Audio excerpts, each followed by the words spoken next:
नमस्कार। आज कुमाऊनी खान पान में मैं सोच रही हूँ कि हम लोग जो तो प्रकार है खट्टे बड़ों मैं सोच रही हूँ कि कुमाऊनी खान पान के अंतर्गत में जितनी प्रकार की चटनियाँ बनाते हैं, हमारे यहाँ चटनी को खट्टा बोलते हैं। तो वो मैं बताना चाहती हूँ। वैसे सभी जगह बनती हैं, तो हमारे यहाँ मुख्य रूप से जो चटनी बनती है वो भांग की बहुत प्रसिद्ध है। इसके अलावा हरा धनिया, पुदीना और उसमें कुछ खट्टा डाल के वो भी बनती है। तिल भून के उसकी चटनी बनती है।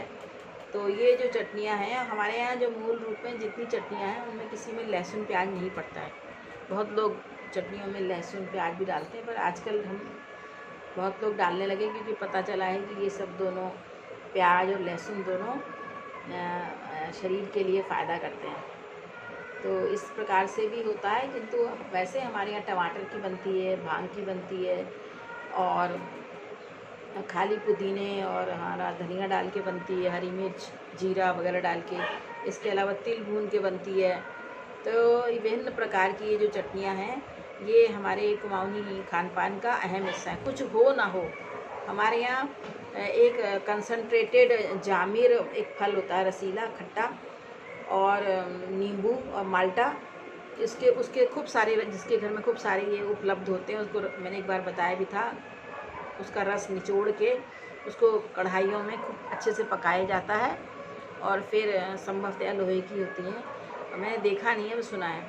तो उसके बाद एकदम कंसनट्रेटेड फॉर्म जो होता है उसको हमारे कुमाऊनी में कहते हैं चूक। क्या कहते हैं? चूक। चूक मतलब खट्टा। कहते हैं आई चूक जो हरो, खट्टा हरो। तो जैसे पूरी चटनी पीस ली, उसमें एक ड्रॉप अगर डाल दिया आपने, एक कटोरी चटनी बनाई है तो इतना खट्टा हो जाता है, उसी में चल जाता है काम। वैसे इसमें जामीर का जो चूक होता है, ये पेट में जब दर्द होता है, गर्म पानी में डाल के इसको पिया भी जाता है, बहुत अच्छा होता है, पेट के लिए मुफीद होता है, बहुत फ़ायदेमंद होता है। तो चलिए हम पहले शुरू करते हैं। जो हमारी प्रसिद्ध और विशिष्ट जो है और हमारे खान पान का एक अहम हिस्सा है, वो है भांग की चटनी। भांग के बीजों के बारे में मैंने शुरुआत में जो अपने वीडियो बताए थे उसमें बताया था। तो भांग के जो बीज होते हैं, उनमें जो बीजों का हम इस्तेमाल करते हैं, उस बीजों में उनके निशानी होता है।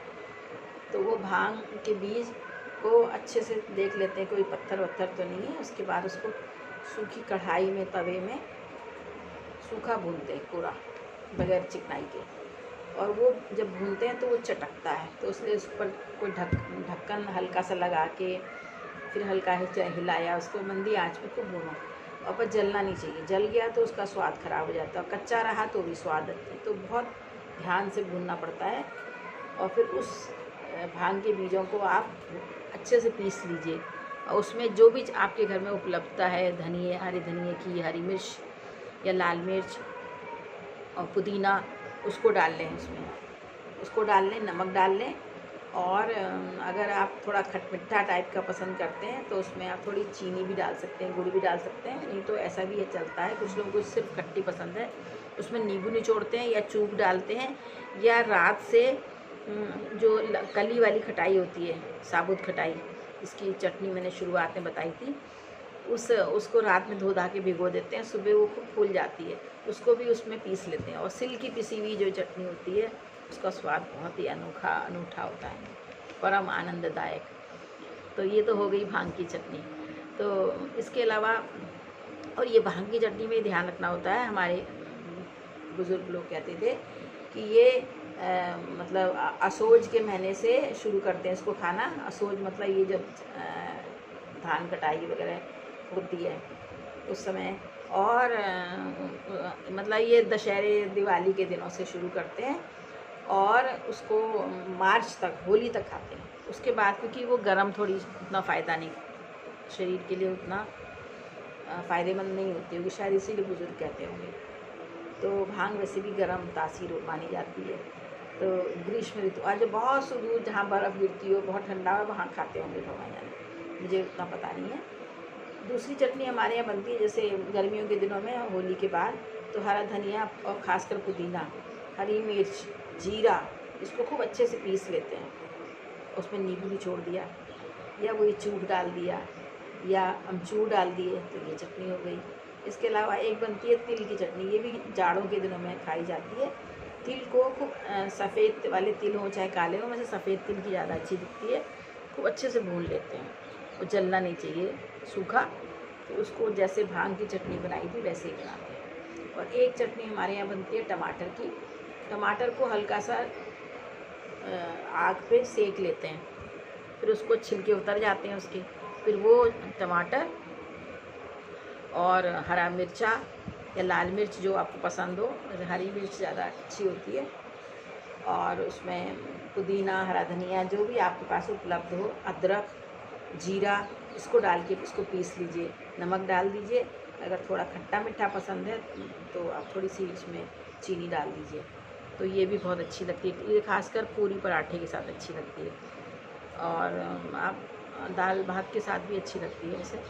इसके अलावा ये तो हो गया। और इसके अलावा हमारे यहाँ एक चटनी बनती है, मूंगफली के जो दाने होते हैं उनको तवे में भून लेते हैं, बहुत अच्छे से तवे में भून लेते हैं, और जब उनकी छिलके उतार लिए और उसको भी महीन करके पीस लेते हैं, बिल्कुल महीन। सिलबट्टे में तो बहुत अच्छी बनती है, उसे मिक्सी में आजकल सब लोग पीसते हैं। उसमें पीसने के बाद उसमें चटनी के जो पदार्थ होते हैं मुख्य, इस चटनी में अगर नई मूली आई हुई है तो छोटे छोटे टुकड़े मूली के वो भी पीस लीजिए, मिक्सी में डाल के पीस जाते हैं, थोड़े से पीसीगे, ज़्यादा नहीं। और मूंगफली, और इसके अलावा इसमें हरा धनिया, हरी मिर्च, नमक और थोड़ा सा गुड़ इसमें डाल के इसको पीस लीजिए, तो ये चटनी बहुत अच्छी बनती है। इसके अलावा एक टमाटर की पकाई हुई चटनी बनती है। टमाटर को महीन महीन काट के सरसों के तेल में या देसी घी में जीरे का और हींग का तड़का लगा के टमाटर को नमक डाल के गला लेते हैं अच्छे से। खूब अच्छे से जब गल जाता है तो उसमें किशमिश डालते हैं, और भीगे हुए लंबे लंबे कटे हुए छुहाड़े डालते हैं। छुहाड़ा जानते हैं सब लोग। और इसके अलावा इसमें पड़ता है चिरौंजी, अगर आपके यहाँ है देख लीजिएगा, तब उतने लाइन ना हो, चिरौंजी भी आप डाल दीजिए और गुड़ डाल दीजिए, और थोड़ी देर पकाइए और रख दीजिए। ये हफ्ते भर तक आप बाहर भी रखेंगे तो ख़राब नहीं होगी, हाँ फ्रिज में रखेंगे तो ये थोड़े ज़्यादा दिन चल सकती है। तो ये तो चटनी पराठों में तो आलू के पराठे और ये चटनी बनाइए, मज़ा आ जाएगा। तो इसके अलावा एक चटनी जो बहुत अच्छी होती है, वो कहते हैं नर्वस सिस्टम के लिए अच्छी होती है। तो जो पोस्ता दाना होता है उसको साफ देख लेते हैं, कोई पत्थर वत्थर ना हो, देख दाग के बीन बांध के तवे में उसको पोस्ता थोड़ा ज़्यादा मात्रा में डाला जाता है। इतना जैसे छोटी कटोरी से लगभग पौन कटोरी या आधा कटोरी पोस्ता अच्छे से भून लिया, और वो भी चिटकता है बहुत। तो उसके बाद वो जलना नहीं चाहिए, जब वो भुन गया तो उसको निकाल लेते हैं। बड़ी अच्छी भूंगी नटी फ्लेवर आता है, बहुत अच्छा भूनने का, सोदा। तो उसको आप मिक्सी में डालिए या सिलबट्टे में थोड़ा बहेगा, फिर भी आप कोई बात नहीं पीस सकते हैं। तो उसको पहले अच्छे से पीस लीजिए, फिर उसमें ये डालिए, क्या बोलते हैं, अदरक डालिए, और मिर्च डालिए, अगर मिर्च खाते हैं, हरा धनिया डालिए, और इसमें थोड़ी मिश्री डालिए या बताशा डालिए, और नमक तो आपने डाला ही, थोड़ा काला नमक डालिए, और हर चटनी में थोड़ा थोड़ा काला नमक भी डालिएगा, वो स्वाद मतलब हाजमे के लिए अच्छा होता है। और इसको फिर अच्छे से पीस लीजिए। तो ये जो पोस्ता दाने की चटनी होती है, कहते हैं नर्वस सिस्टम के लिए, और ये बहुत फ़ायदा करती है ये चटनी, और ये भी गर्मियों में नहीं, जाड़ों में ही खाई जाती है।